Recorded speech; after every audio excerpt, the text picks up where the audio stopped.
अगर सदस्य हैं तो वो अपने ये सुनिश्चित कर ले कि आपके गढ़ के जितने भी सदस्य हों या प्रेजेंट हों। हाँ, तो इसका मतलब श्रेया भेज देगी, मैं उसे ड्राफ्ट कर लूँगी। एक बार हम वर्क गीत कर लेते हैं और सभी लोग मेरी आवाज़ अगर सुन पा रहे हैं पीछे से बातें ना करें। और वर्क गीत हम कर रहे हैं, मैं एक पंक्ति दोहराऊंगा, मैं एक पंक्ति गाऊंगा, आप सभी दोहराएंगे।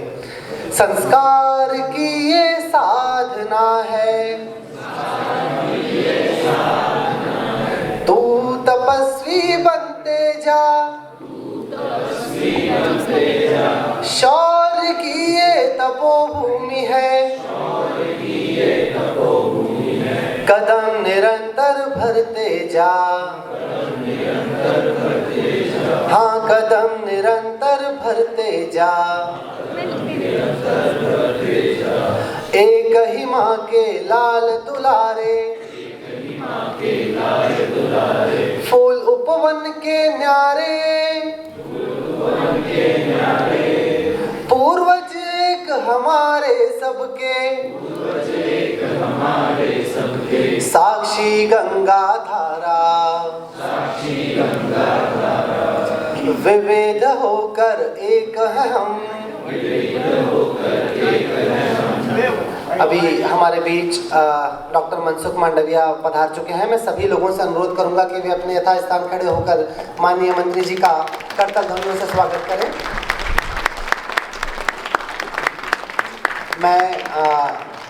मैं डॉक्टर मनसुख मांडविया सर से विनम्र अनुरोध करूंगा कि वे मंच पर अपना स्थान ग्रहण करें। साथ ही दिशा फाउंडेशन के संस्थापक हमारे श्री दिनेश पटेल जी से आग्रह करूंगा कि वे भी स्थान ग्रहण करें।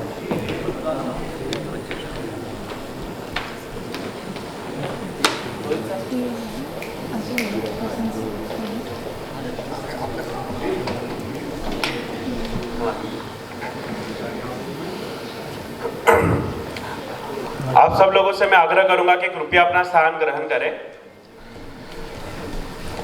Disha Foundation PLC Public Leadership Camp के चौथे आविष्करण में आए आदरणीय श्री मनसुख मांडविया सर जी का हम हार्दिक स्वागत करते हैं एवं अभिवादन करते हैं।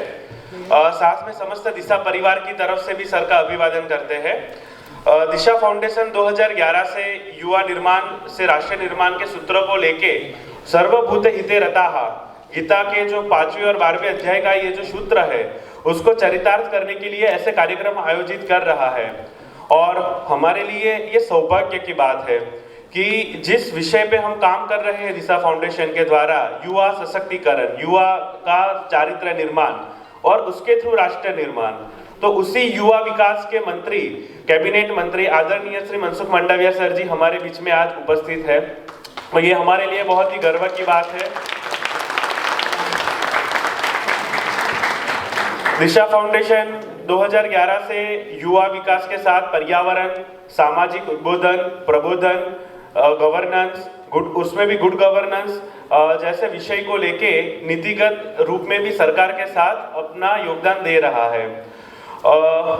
मैं अनुरोध करूंगा हर्ष ओपचे तथा अमन जी दिशा के कार्यकर्ता वो स्टेज पे आए और आदरणीय अपने अतिथि और दिनेश जी का अभिवादन करेंगे।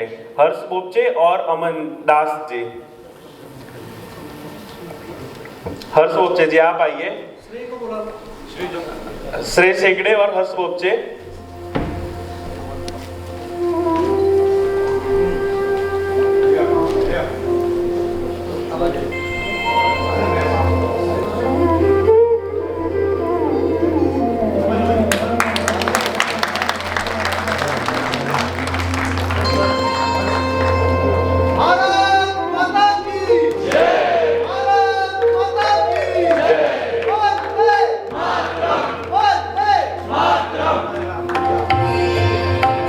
श्रेय आप दिनेश जी का अभिवादन करेंगे खेस पहना के।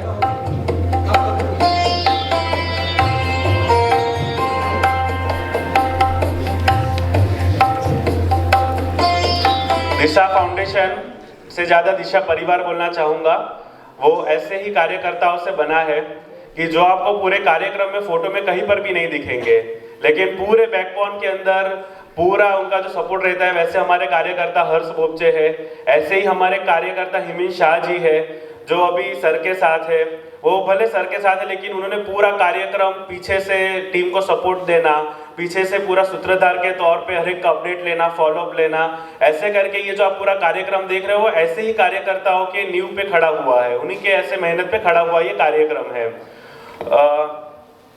मैं अनुरोध करूंगा आदरणीय श्री रवि भदौरिया जी जो चिंतन प्रतिष्ठान और दिशा फाउंडेशन के प्रमुख कार्यकर्ता है, रवि सर आए और उन्होंने युवा विकास के लिए खास करके ये जो पूरी टीम खड़ी करने का काम और दिनेश जी के मार्गदर्शन में रवि सर और रोहित सर दो हाथ उनके बन के हम सब लोगों को एक टीम में बांध के रखने का काम किया है। तो मैं उनसे अनुरोध करूंगा कि वो आए और प्रासंगिक उद्बोधन करें। आदरणीय रवि भदौरिया जी।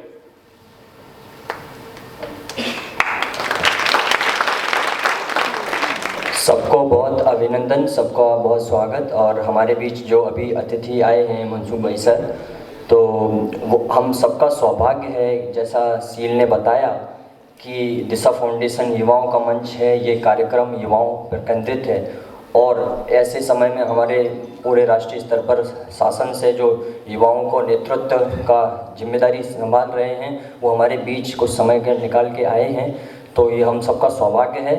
मैं समय की सीमा में 2-3 मिनट में जो दिशा, जैसा मुझसे अपेक्षित है कि दिशा फाउंडेशन के बारे में आपको कुछ बोलना चाहूँ। दिशा फाउंडेशन की यही दृष्टि है कि हम जिस राष्ट्र के हिस्सा हैं, भारत जिसको हम कहते हैं, वो हजारों वर्ष पुरानी ऋषि मुनियों द्वारा सिंचित तैयार की गई एक विशाल विरासत है, एक धरोहर है। हम सब एक महान विरासत के हिस्सा हैं, इसका हर क्षण हमें भान रहे। ये इस दृष्टि से दिशा फाउंडेशन का प्रयास है कि भारत के सभी युवा अपनी इस पहचान के बारे में जागृत हों, वो समझें कि वो किस परंपरा के हिस्सा हैं और ऋषियों ने जो अपेक्षा इस जमीन से, इस भूमि से हजारों वर्ष में रखी है वो यही है कि संपूर्ण प्राणी जगत, पंचभूतों से बनी ये पूरी सृष्टि, उसके कल्याण के लिए प्रयासरत रहना। जैसा हमारा घोष वाक्य है, सर्वभूते हिते रता, जो भगवत गीता से प्रेरित है, जो हमें ये आह्वान करता है कि सभी लोगों को, सभी समाज के जनों को, सभी प्राणियों के कल्याण में हमेशा प्रयासरत रहना है। इस मैसेज के साथ, इस प्रेरणा के साथ दिशा फाउंडेशन हम सबके बीच कार्य कर रहा है। स्वामी विवेकानंद कहते थे कि कोई भी लक्ष्य कमजोरी के साथ हासिल नहीं हो सकता, वो शक्ति को बहुत आह्वान करते थे। हम भी ये मानते हैं कि अगर एक राष्ट्र पूरे विश्व में न्याय और धर्म को स्थापित करना चाहे तो वो कमजोरी के साथ नहीं हो सकता। एक सक्षम राष्ट्र ही विश्व में धर्म और न्याय की नींव रख सकता है। इसलिए भारत के सभी ऋषियों ने एक सक्षम, समर्थ भारत की कल्पना की है। इसलिए दिशा फाउंडेशन ने इस तरह के प्रकल्प, जिसमें से पब्लिक लीडरशिप कैंप एक फ्लैगशिप हमारा प्रोग्राम है, जिसके माध्यम से हम एक सक्षम राष्ट्र के लिए, एक सक्षम युवाओं का कैसे नेतृत्व तैयार हो, इसके लिए हम काम कर रहे हैं या दिशा फाउंडेशन कार्य कर रहा है। तो सभी युवा संगठित होकर इस राष्ट्र को आत्मनिर्भर बनाकर, सक्षम बनाकर पूरे विश्व के कल्याण के लिए प्रयासरत हों, इस अपील के साथ मैं अपनी वाणी को विराम देता हूं। जय हिंद, जय भारत।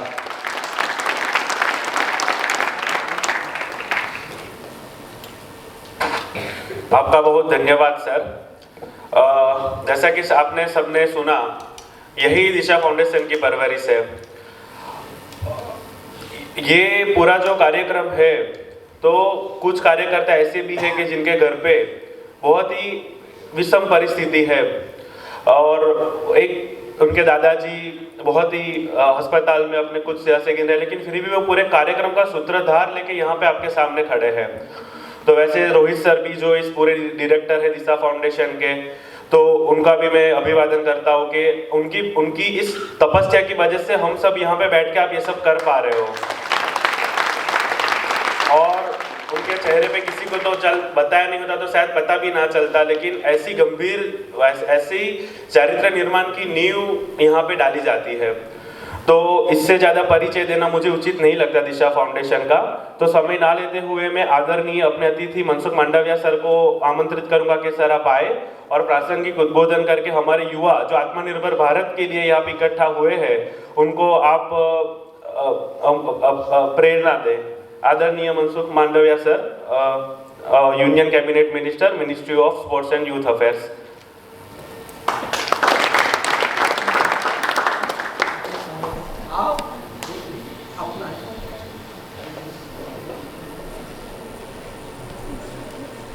बोलने के पहले मैं कुछ कहूँगा। दिशा फाउंडेशन का ओपनिंग माननीय मनसुख भाई ने किया था, इसलिए आते आते उन्होंने मुझे बताया, कोई जानकारी नहीं थी वो आने वाले हैं। 10 मिनट के पहले SMS आता है कि मैं आता हूँ, यानी ये हमारा परिवार का हिस्सा है, सब मानते हैं। इसलिए दोबारा मनसुख भाई का बहुत बहुत धन्यवाद।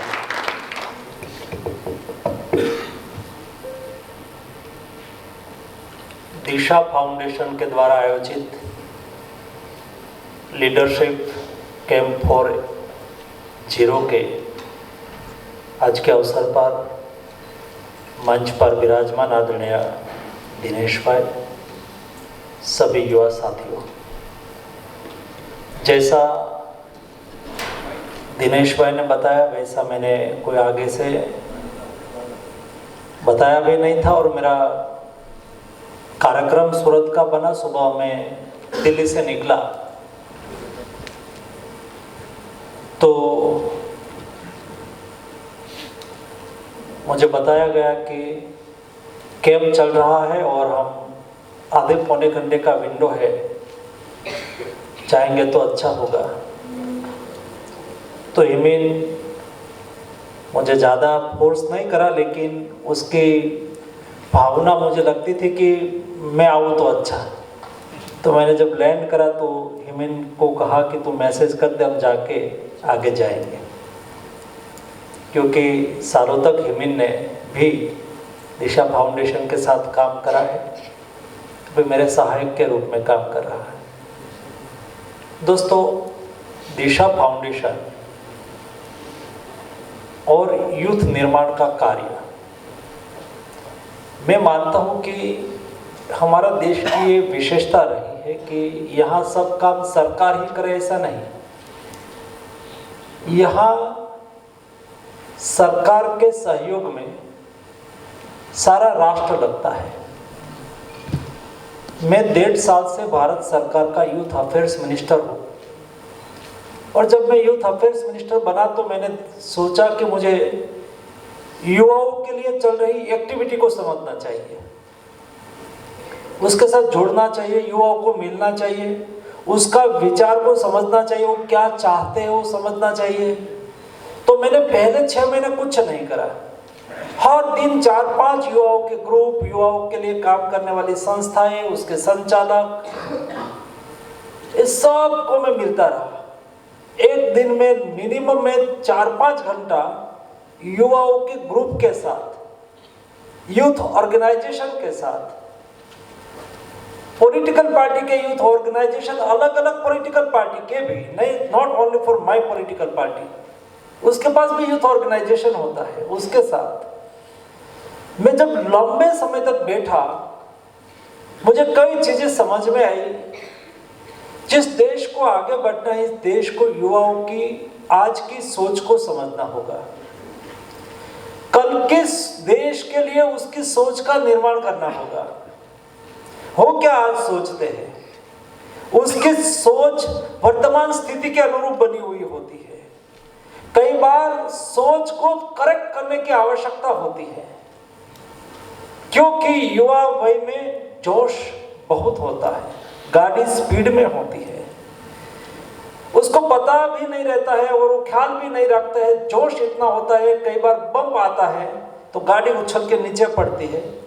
कई बार तो रास्ता क्रॉस करता है तो कौन से रास्ते पे जाना है वो तय नहीं कर पाते हैं, तो 2-3 रास्ता में से गाड़ी स्पीड से है, चौराया है तो कोई भी रास्ते पे चढ़ जाते हैं जो उसको चौड़ा दिख गया। ऐसी स्थिति में उसको सही दिशा दर्शन होना बहुत आवश्यक होता है। और ये दिशा फाउंडेशन जैसे कई ऑर्गेनाइजेशन इस काम में लगे हुए हैं। तो मैंने सोचा कि सरकार इस सभी जो यूथ निर्माण के काम में लगे हुए ऑर्गेनाइजेशन के साथ संपर्क बनाएंगे तो अच्छा होगा,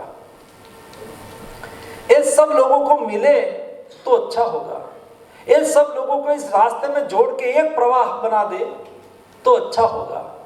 ऐसा विचार के साथ माय भारत प्लेटफॉर्म का निर्माण करा। धीरे धीरे मैंने 3-4 एक्टिविटी तैयार करी है। मीनवाइल प्रधानमंत्री जी ने बोला, और सही बोला दोस्तों, उन्होंने कहा कि मुझे विकसित भारत बनाना है, और विकसित भारत बनाने के लिए मुझे 1 लाख यूथ लीडर तैयार करना है। 1 lakh youth leader, it's not only for political leader, youth leader निर्माण करना है। तो यूथ लीडर मतलब नेशन कैरेक्टर से भरपूर, अपने स्वयं को नेशन फर्स्ट की धारणा को आगे रख के अपने स्वयं को समर्पित करने वाला युवा। जरूरी नहीं है कि वो फुल टाइमर हो, लेकिन अपने स्वयं को ये विचार के लिए, नेशन फर्स्ट के लिए फुल टाइमर मान ले, ऐसा युवा निर्माण करना है। क्या करना चाहिए? तो मुझे लगा कि हम ऐसे युवाओं को पहले, जिसमें टैलेंट है, जिसमें विजन है, जिसमें इस देश के लिए कुछ करने का जज्बा है। देश के लिए आस्था होना एक बात सभी को होती है और होनी चाहिए, लेकिन जज्बा होना दूसरी बात है। ऐसे युवाओं को आइडेंटिफाई करना चाहिए। उसमें से मैंने विकसित भारत यंग लीडर डायलॉग ऐसा करके कार्यक्रम बनाया। आप में से भी कई लोगों ने क्विज कंपटीशन में पार्टिसिपेशन करा होगा। ये माय भारत पर आज ऐसे 2 करोड़ यूथ ज्वाइन हो चुके हैं। ये 2 करोड़ युवा माय भारत में अपने सीवी बिल्डर, उसमें सीवी बिल्ड करा है, अपने सीवी को अपलोड करा है, उसका हम स्टडी करते हैं डिटेल। बाद में हमने विकसित भारत यंग लीडर डायलॉग के साथ उसको जोड़ने के लिए नेशन वाइड क्विज कंपटीशन का एक दूसरी एडिशन है। 10, 11, 12 जब राष्ट्रीय युवा दिन के अवसर पर भारत मंडपम में दूसरी एडिशन होगी। लास्ट बार जब हमने पहला प्रयास करा, मेरा स्वभाव है कि कोई काम करे तो फोकस अटेंशन से करना, तो देश के हर कॉलेज, हर यूनिवर्सिटी तक हमने पहुंचने की कोशिश करी थी। संसाधन कम था उस वक्त मेरे पास, लेकिन भी 25 लाख युवाओं ने क्विज कंपटीशन में पार्टिसिपेशन करा था और एक सीक्वेंस बनाई। उस सीक्वेंस में से पास होते होते 3000 युवाओं को हमने दिल्ली बुलाया था। इस बार उसको आगे बढ़ा के 50 लाख युवाओं ने क्विज कंपटीशन में पार्टिसिपेशन करा। उसमें से 3 लाख युवाओं को मेरिट में जो आया उसको आइडेंटिफाई करके 10 वर्टिकल दिया उसको।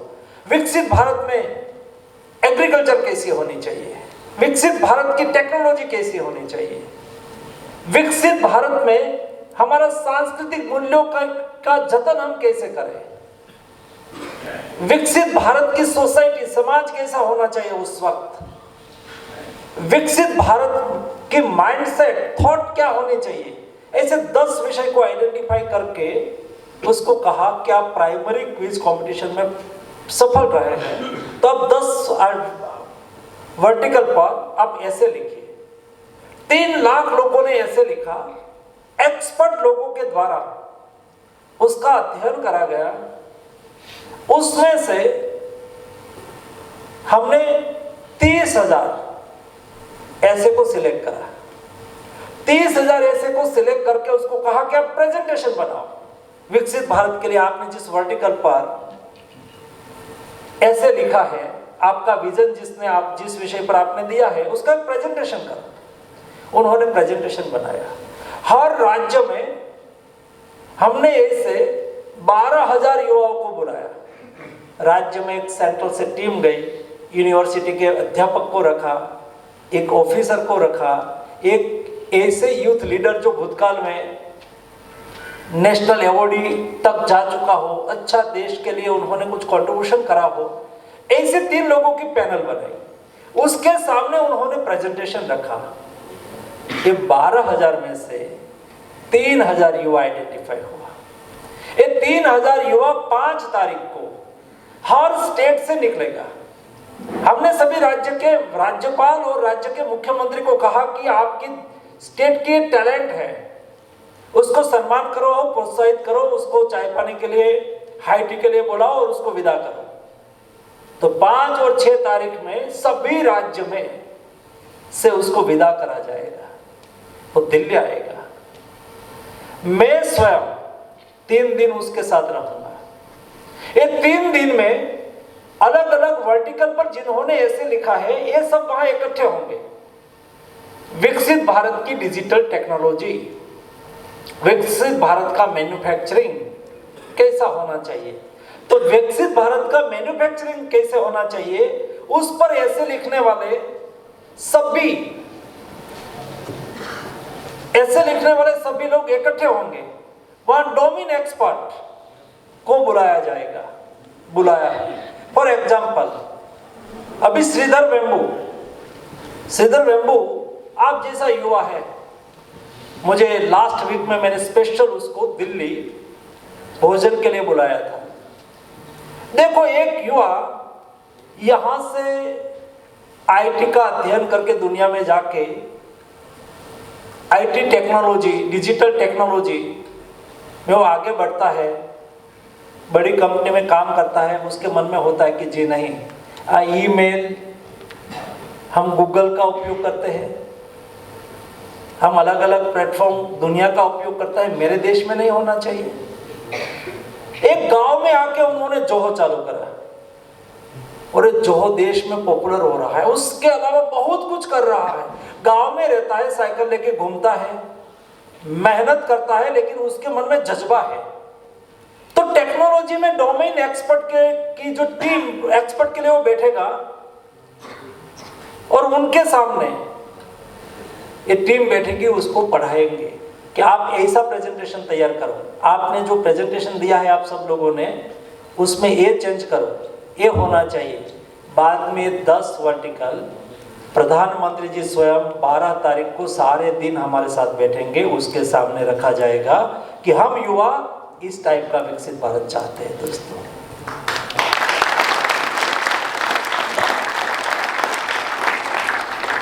दोस्तों दिशा भी मुझे लगता है कि यही काम कर रही है, जो आपकी संस्था है।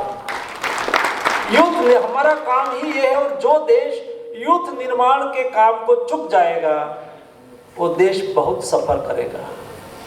जो देश युवाओं की शक्ति को मैप कर पाएगा, मैप करके उसको सही रास्ते पे दिशा दे देंगे, मैं मानता हूं कि राष्ट्र को महान बनते हुए कोई रोक नहीं सकता। एक देश का दूसरा फायदा है दोस्तों, एक देश में महानता छुपी हुई है। कई बार क्या होता है, हम छोटे थे तो शायद आप अलग अलग स्टेट से होंगे, तुम गांव में रहते थे, तो जब समर सीजन आती थी उस वक्त पित्तल के बर्तन का उपयोग करा जाता था। आज स्टील का उपयोग करते, उस वक्त बर्तन पित्तल के होते थे। तो पित्तल के बर्तन को 3-4 साल हो जाती है तो थोड़ा खराब हो जाता है। खराब मीन्स उसको काट तो नहीं के बोल सकते, लेकिन फिक्का हो जाता है, उसका कलर चला जाता है, थोड़ा पुराना हो गया। बाद में कलई करने वाले आते थे गांव में, तो जब उसको कलई करते थे तो एकदम नया जैसा हो जाता था। ये देश की विरासत, ये देश की परंपरा, ये देश की सारी व्यवस्था में अदम्य और अद्भुत साइंस है। मैं भारत सरकार का शिपिंग मिनिस्टर था, port shipping and waterways minister था। तो उस वक्त प्रधानमंत्री जी ने मुझे एक निर्देश दिया, क्योंकि वो राज्य के मुख्यमंत्री हुआ करते थे, तब उन्होंने हमारे कच्छ के सी ट्रैवलर, उन्होंने पोथी लिखी थी, उसको मालम की पोथी कही जाती है। मालम की पोथी, मतलब मालम एक कम्युनिटी है, सी ट्रैवलर कम्युनिटी है। उन्होंने सी में जाने के लिए कौन सी चीजों को ध्यान में रखना, उसके लिए एक बुक लिखी है, उसके जनरेशन वाइज चली आई होगी। तो इतिहास ऐसा है कि 4000 पुरानी एक ज्ञान है, 4-5 हजार पुराना, यानी कि इंडस सिविलाइजेशन के समय पर ना होका यंत्र था, डिजिटल और आईटी टेक्नोलॉजी का तो सवाल ही नहीं था। ये जमाने में भारतीय लोग Pacific island country, African country में ट्रेड करते थे और समुद्र के द्वारा वो दुनिया में जाते थे। तो नॉलेज था, ज्ञान था हमने हिस्ट्री पढ़ा दिया कि वास्को द गामा ने इंडिया ढूंढा। दोस्तों, Vasco da Gama Cape of Good Hope आया था, इंडिया नहीं आया था। लेकिन उस वक्त हमारे कच्छ के मालम सी ट्रैवलर वहां ट्रेड करता था, वो उसको मिल गया, वो उसको एस्कॉर्ट करके यहां लाया। उन्होंने भारत नहीं देखा था, लेकिन हमने उस वक्त यूरोप देखा था। हम यूरोप तक जाते थे, हम केप ऑफ गुड होप तक जाते थे। चालुक्य और शौल्य साम्राज्य के इतिहास आप देखेंगे, आज भी शौल्य और चालुक्य साम्राज्य पैसिफिक आइलैंड कंट्री तक था। उसका कई उदाहरण हमारे सामने है। इस समय में स्टार, विंड फ्लो, चिड़िया का आवाज, हवा का तरंग, समुद्र का तरंग, कितना अद्भुत इस देश में साइंस था। उसके आधार पर वो रास्ता तय करता था और कभी समय पर निश्चित स्थान पर पहुंचते। उस वक्त भी साइक्लोन आता होगा, उस वक्त भी वेदर डिस्टर्बेंस होता होगा। ऐसा कोई इतिहास में नहीं लिखा है कि वेदर डिस्टर्बेंस हो गया और उसकी शिप वहां डूब गई, उसको पता नहीं चला। जी नहीं, अद्भुत। आज आपका कभी डिजिटल टेक्नोलॉजी फेल हो जाती जा सकती है, उस वक्त ये नॉलेज उसको फेल नहीं होने देते थे। दोस्तों, ये नॉलेज इस देश में था। जब एक बार हमें पता चल जाता है कि हम ऐसी विरासत के धनी हैं, हमें एक बार पता चल जाता है कि हमारे पूर्वज कौन है, हमें दिशा भी देगा और दशा भी देगा। हमारी दिशा और दशा दोनों बदलने के लिए, हमारा भविष्य को सुनिश्चित करने के लिए विरासत से प्रेरणा लेना बहुत आवश्यक होता है। दोस्तों, देश की ऐसी ही विरासत इंडस सिविलाइजेशन के समय में, हमारा हर खान पान, जीवन शैली देखो, साइंस है उसमें। आज हमारा हर ट्रेडिशन साइंस है। सारा धार्मिक प्रसंग के साथ फास्ट को जोड़ दिया, फूड को जोड़ दिया। अब कल्पना कर सकते हैं कि ये देश कितना साइंटिफिक था। हम साइंस दुनिया में ढूंढने निकले।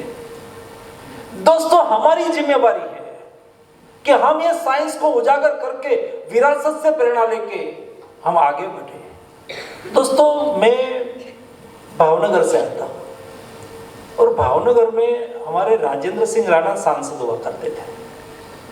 तो आज भी आपको उसके घर पे जाओगे ना, तो घर पे आपको बिठाएंगे और गौर से एक झंडा निकालेंगे और आपको बताएंगे और कहेंगे कि देखो, भारत का पहला झंडा मैडम कामा और सरदार सिंह राणा ने बनाया था। मेरा फोरफादर फ्रीडम फाइटर था और इस सरदार सिंह राणा के मैं प्रपौत्र हूं। कनेक्ट कौन करता है उसको? ये झंडा। ये झंडा उसको ये विरासत के साथ कनेक्ट करता है और वो उसको गौरव दिलाता है। और जब ये व्यक्ति ये कहता है कि मैं सरदार सिंह राणा का प्रपौत्र हूं, तब सरदार सिंह राणा का कैरेक्टर के साथ वो कनेक्ट होते हैं। देश के लिए उन्होंने आजादी की लड़त लड़ी थी, देश के लिए स्वयं को खपा दिया था, देश के लिए असह्य यातनाएं सही थी और राष्ट्रभक्त था। मैं उसकी विरासत का वाहक हूं। मैं एक नहीं कर सकता, मैं ये कर सकता हूं। उसको दिशा भी मिली, उसको दर्शन भी मिला कि मैं ये विरासत का वाहक हूं। वैसे हमारे देश के हर युवा एक देश की विरासत को समझ जाएगा ना। अपने स्वयं को कनेक्ट करेंगे ना दोस्तों। ये सोशल एजुकेशन ही कर सकेगा।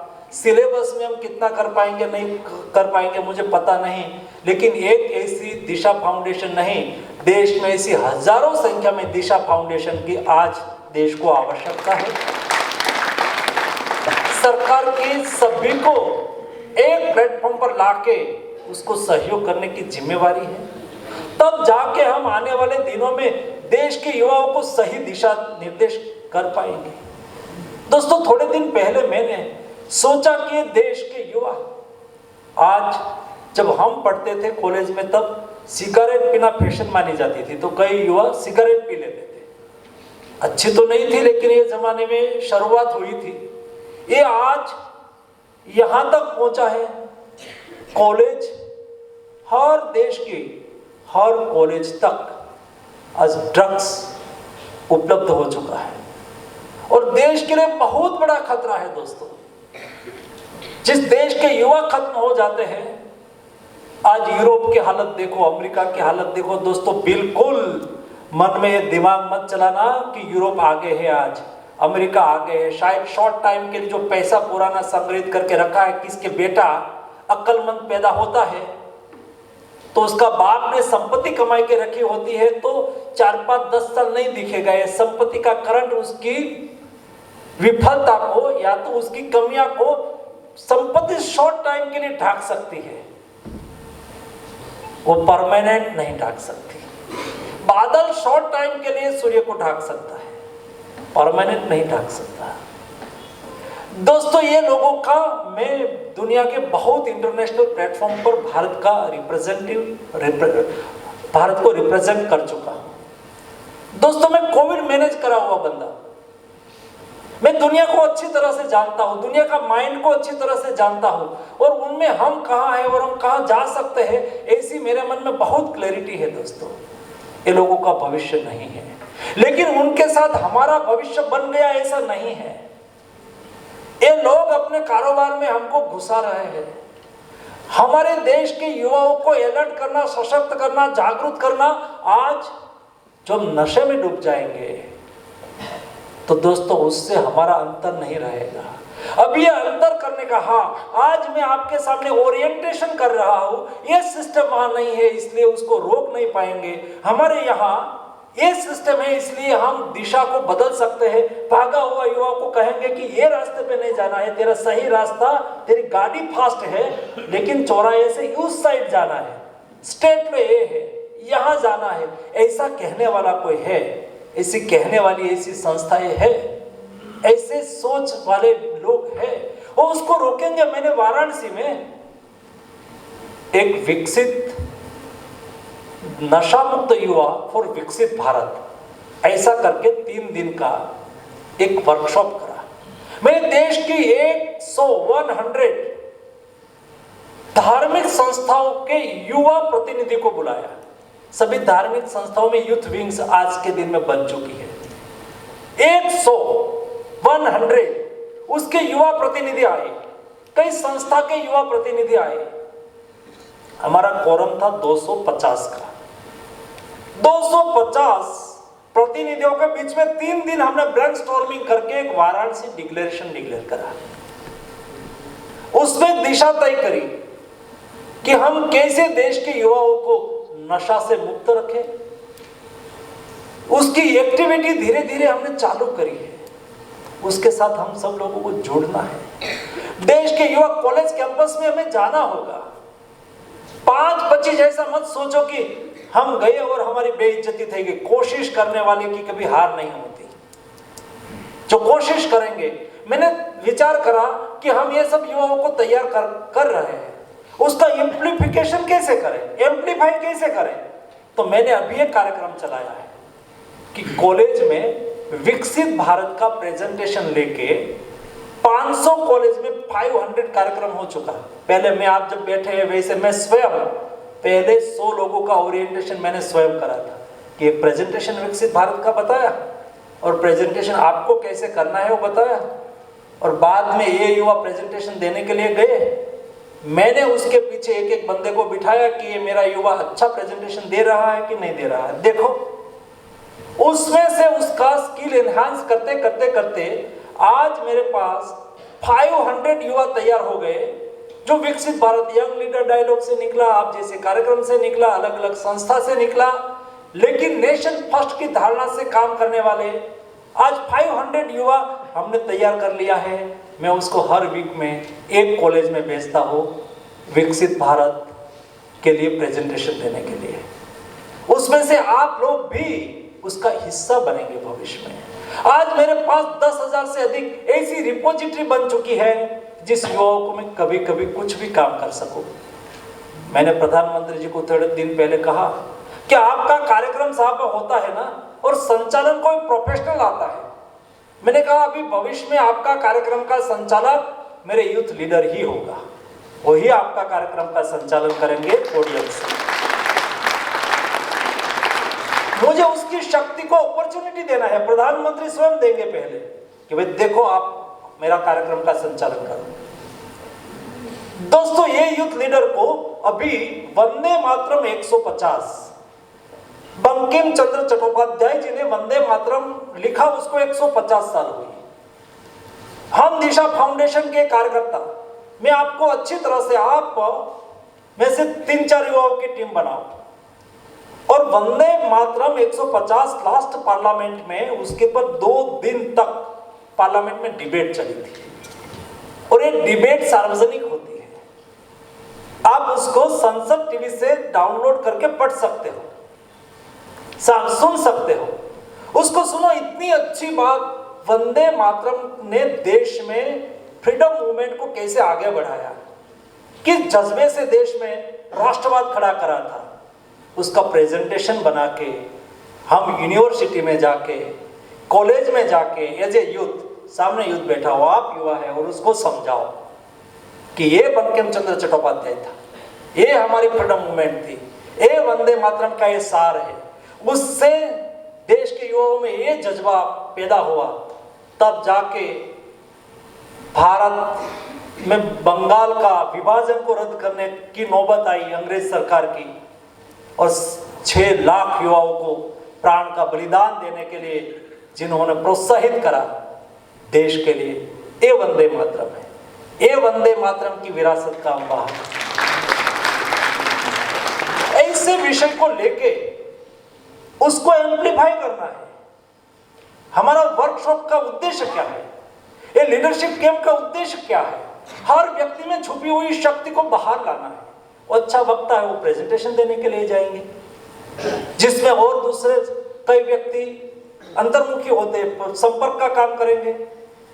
हमें मास मूवमेंट चलानी है, लोगों को मिलने का काम करें। आप में से कोई अच्छा इंडस्ट्रियलिस्ट है तो अच्छा पैसा कमाने का काम करो, पैसा कमा के ऐसी मूवमेंट को आर्थिक सहयोग करने का काम करें। एक एक गांव में हमें आने वाले दिनों में जन जागरण का अभियान उठाना है। देखो, fraction and reflection equal and rival होता है।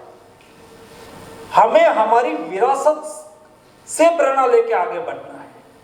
हमारी ताकत जहां पड़ी है, देश 6 लाख गांव का बना हुआ देश है। ये देश की, हमें दुनिया का मॉडल, हर मॉडल दुनिया का एक्सेप्ट कर लेना जरूरी नहीं है। हमारा देश का अपना मॉडल हम नहीं बना सकते। दोस्तों, उसमें सॉल्यूशन है। जब कोविड आया ना, तब मैं सारी दुनिया के साथ बात कर रहा था, तो एक बार प्रधानमंत्री जी से मेरी बात हुई। मैंने कहा कि दुनिया के मेरी WHO से मीटिंग चल रही थी, तो WHO के डायरेक्टर जनरल ने मुझे 2-3 क्वेश्चंस के बाद कहा कि India is a big country, India have a huge diversity, 1.4 billion population, poor health infrastructure. Bharat में जितने लोग मरेंगे उसके आधार पर दुनिया का फिगर तय होगा, ऐसी दुनिया की धारणा थी। तो मैंने सोचा कि क्या करें। उस वक्त प्रधानमंत्री जी ने मुझे कहा कि हमें अपना मॉडल कोविड मैनेजमेंट के लिए लागू करना होगा। तो मैंने कहा क्या करें साहब? तब उन्होंने मुझे कहा था कि देख भाई, दुनिया के लिए सारी चीज़ कॉमर्स है। और ये देश की सभ्यता है, देश की संस्कृति और देश का नेचर। यहाँ हेल्थ ये सेवा है और सेवा ये देश का संस्कार है, उसके साथ कनेक्ट करो। और उस वक्त आपने देखा होगा मोदी जी ने कहा थाली बजाओ, ताली बजाओ, दिया जलाओ, ट्राई कलर से एयरफोर्स के प्लेन से कोरोना वॉरियर्स को सम्मान करो। दोस्तों आप कल्पना नहीं कर सकते हैं, थोड़ा सा कनेक्ट करने की कोशिश करिए ना, सेवा ये हमारा संस्कार है। और कोरोना वॉरियर को प्रोत्साहित करा तो उसमें जो पड़ा था संस्कार वो जाग उठा। कई डॉक्टर्स, कई नर्स, कई पैरामेडिक स्टाफ अपने स्वयं को खपा दिया, लेकिन ड्यूटी नहीं छोड़ी। तब दुनिया में डॉक्टर ड्यूटी पर नहीं आते थे, छुट्टी पर चले गए थे। दुनिया में मेडिसिन नहीं थी, एक कॉल से एम्बुलेंस आती थी, कोई कॉल बोल से एम्बुलेंस नहीं आती थी। डेवलप्ड कंट्री में 4th फ्लोर पर किसी का डेथ हो गया तो निचले फ्लोर पर आके डेड बॉडी छोड़ के चले जाते थे, 3-4 दिन के बाद कोई लेने के लिए आते थे। ये हालत दुनिया की हो गई थी। दोस्तों हम हमारी संस्कार और विरासत से प्रेरणा लेके हम कोविड मैनेजमेंट करके इंडियन मॉडल को लागू करके वसुधैव कुटुंबकम देश को तो बचाया। लेकिन आज जो दुनिया में वाहवाही हो रही है ना, जब दुनिया के पास मेडिसिन नहीं थी, उस वक्त हम चाहते ना कि प्राइस हमें बढ़ाना है, तो उनकी तो मजबूरी थी। हम 10 टाइम प्राइस करते तो भी ले जाते। मैं उस वक्त भारत सरकार का फार्मास्यूटिकल मिनिस्टर, हमने प्राइस नहीं बढ़ाई। दुनिया को पहले जिस प्राइस में एक्सपोर्ट करते थे वही प्राइस में एक्सपोर्ट करा। जब दुनिया $25 की वैक्सीन लेती थी, तब दुनिया का बेस्ट वैक्सीन कोवैक्सीन हमने $3.5 में दुनिया को दिया। 100 कंट्री को मुफ्त दिया, 100 कंट्री को मुफ्त दिया। दोस्तों वसुधैव कुटुंबकम संस्कार है। ये देश में एक एक सेंटेंस, दोस्तों इस देश में गीता, रामायण, महाभारत जैसे ग्रंथ हमें विरासत में मिला है, जो हमें जीवन भी देता है, दिशा भी देता है, दर्शन भी देता है। मैं एक लास्ट बात करके मेरी बात खत्म करूंगा। ये देश के शास्त्रों की ताकत देखो। एक गांव से निकलने वाला बंदा जो आज आपके सामने भाषण दे रहा है। मैं 5वीं कक्षा में पढ़ता था, और जब हम 5वीं कक्षा में पढ़ते थे, ये जमाने में गांव में लाडू मिलना बहुत मुश्किल बात था, मिठाई मिलना बहुत बड़ी बात थी। तो समर में गांव में गुजरात में राम कथा और महाभारत की कथा होती है। तो राम कथा और महाभारत की कथा 7 दिन की 9 दिन की होती है। उसमें लंच में बच्चों को प्रसाद फ्री मिलता था। तो हम स्कूल जाते थे तो डिश साथ में ही लेके जाते थे। जैसी 12 बजे स्कूल पूरी हुई तो हम डिश लेके सीधा कथा में पहुंचते थे। क्यों? कथा में जाते थे कथा सुनने के लिए नहीं, लड्डू के लिए। लड्डू मिलता था तो हम जाते थे। एक बार पहुंच गया थोड़ा जल्दी, कथा चल रही थी, कथाकार कर्म का सिद्धांत समझा रहा था। जब वो कर्म का सिद्धांत समझाते हुए कहा था कि कर्मण्येवाधिकारस्तेषु महाफलेषु कदाचन, आप काम करते जाओ, मेहनत करते जाओ, फल की अपेक्षा मत रखो, आप सफल हो ही जाओगे, आपको फल मिलेगा ही मिलेगा, लेकिन आप उसकी अपेक्षा से काम मत करो। ऐसा वो समझा रहे थे। उस वक्त कोई मेरी ऐसी समझ नहीं थी कि सारी चीजों को मैं समझ पाऊं, लेकिन उसमें कठिन परिश्रम करना है, ये बात मेरे समझ में 5वीं कक्षा में आई। मेरा माता पिता कोई पढ़ा लिखा नहीं था। जिसकी बर्थ डेट 1 जून होती है ना, समझ गए, मैं 1 जून वाला, उसमें 5 साल हो गया होगा तो पिताजी स्कूल लेके गए होंगे। तो मास्टर साहब ने पूछा होगा कि कितने साल का हुआ, क्या है जन्म तारीख? तो पिताजी ने कहा कि जन्म तारीख तो पता नहीं, लेकिन ऐसा ऐसा ऐसा करके 5 साल हो गया। तो मास्टर साहब ने तय करा कि 5 साल और जून महीने में स्कूल चालू होती है, तो 5 साल पहले की 1 जून 72 ऐसा करके मेरी बर्थ डेट लिख दी। तो 1 जून वाले जो लोग होते हैं उसके माता पिता पढ़े लिखे नहीं होते। जरूरी नहीं है कि सफल होने के लिए आप अंबानी के यहाँ पैदा होंगे तो ही इंडस्ट्रियलिस्ट बनेंगे। जरूरी नहीं है कि कोई पढ़े लिखे व्यक्ति के यहाँ आप पैदा होंगे तो ही आप पढ़ लिख पाओगे। जी नहीं, ये देश की शास्त्रों की ताकत देखो। मैंने ये कथाकार का इस सेंटेंस सुना, कर्मण्येवाधिकारस्तेषु महाफलेषु कदाचन। आप जीवन में कठिन परिश्रम करो, एक सेंटेंस। बाद में मेरी जब समझ विकसित हुई तब ये सेंटेंस ने मेरे जीवन में इतना प्रभाव डाला। कठिन परिश्रम करते चलो दोस्तों, कठिन परिश्रम करते चला तो मैं आज आपके सामने खड़ा होकर पिछले 10 साल से भारत सरकार के मंत्री के रूप में काम कर रहा हूं। मैं चाहता हूं कि मेरे देश के हर युवा शक्तिमान बने, अपनी सामर्थ्यता को पहचाने।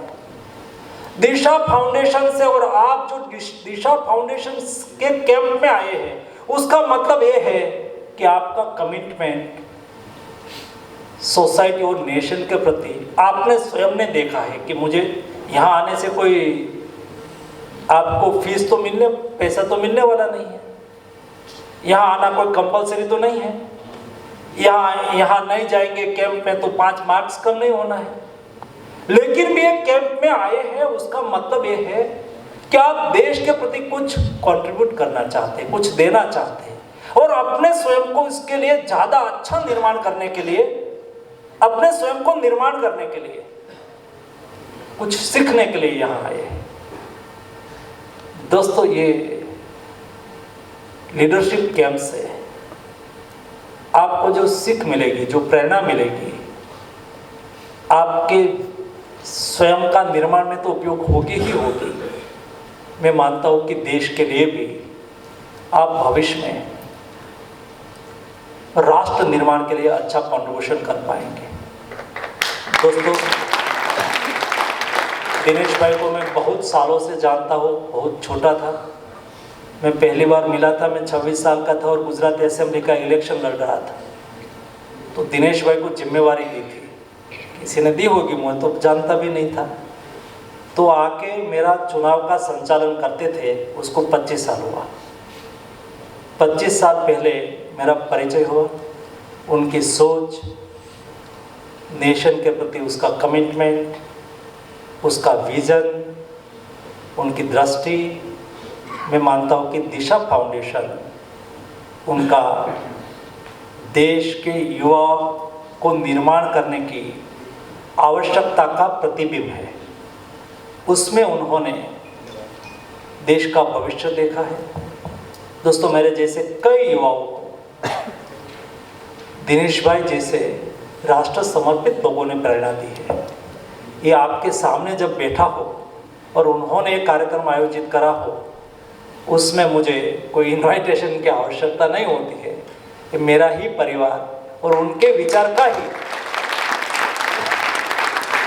मैं भी वाहक हूँ। दोस्तों, उनकी सोच से रात को घंटे तक, पहले दिनेश भाई मुंबई रहते थे तो मैं मुंबई जाता था, रात को घंटे तक बैठ के उसको सुनने का, उसको समझने का मुझे अवसर मिला। मुझे भी बहुत प्रेरणा मिली है, आपको भी बहुत प्रेरणा मिलेगी। दोस्तों, अंतोगत्वा हम सब लोगों को एक ही रास्ते पे आगे बढ़ना है, और वो रास्ता है राष्ट्र निर्माण का और राष्ट्र के प्रति समर्पण का। तो चलो हम सब लोग राष्ट्र निर्माण के लिए, राष्ट्र के प्रति अपना कर्तव्य का निर्वहन करें और दिशा फाउंडेशन के माध्यम से हम उसको साकार करें। धन्यवाद।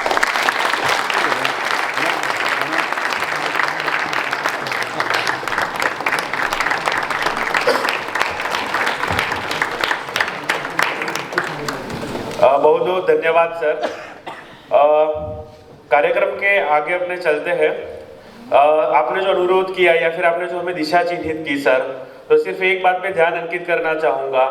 पिछले साल भी आप PLC 3 में आए थे और PLC 3 के बाद उस टाइम का विषय था सामूहिक नेतृत्व, और उसके बाद 26 जनवरी को हमारे ऐसे कार्यकर्ता जयसूर्या सावलिया जी के नेतृत्व में सूरत की स्कूल में जाके नागरिक कर्तव्य के ऊपर प्रेजेंटेशन बना के बच्चों को विषय रखा था। तो इस बार भी आपने वंदे मातरम अपना जो 150 साल हुए उसके लोग जो आपने हमें दिशा निर्धारित किया है, तो उस पर भी हमारी टीम निश्चित तौर पे आएगी। बहुत सारे यहाँ पे एकेडमिशियन बैठे हैं, स्कूल के ओनर ट्रस्टी बैठे हैं, तो अगर दिशा फाउंडेशन आपके स्कूल में ऐसे विषय लेके आना चाहते हैं तो अभी से हम आपकी अप्रूवल मांग लेते हैं ताकि फॉर्मेलिटी ना करनी पड़े। तो इसी आशय के साथ और इसी अपने विषय के साथ कार्यक्रम में हमारे समय की पाबंदी की वजह से वर्गाधिकारी श्री धीरज जैन जी और हमारे पूरे PLC 4 के संयोजक south Gujarat chambers of commerce team में जिन्होंने सक्रिय भूमिका निभाई है, और काफ़ी PLC 4 का भी जो पूरे संयोजक के तौर पे जो हमारे कैप्टन के तौर पे यहाँ पे है, वैसे नीरव मांडलेवाला जी की तरफ से मैं आप सबका आभार व्यक्त करता हूँ। आदरणीय सर, आप अपना समय निकाल के आए, आपका आभार व्यक्त करता हूँ। साथ में हमारे जितने भी मेहमान अतिथिगण और जितने भी हमारे पार्टिसिपेंट है, शिक्षार्थी है, आप सबका मैं आभार व्यक्त करता हूँ। और सत्र संचालन के तौर पे एक सूचना है कि सर आप नीचे एक फोटो सेशन के लिए दिनेश जी सर को लेके आएंगे, एक फोटो के बाद लंच के लिए चलेंगे और जो अतिथिगण है उनको कार्यकर्ता अतिथि विशेष के भोजन कक्ष में ले जाएंगे।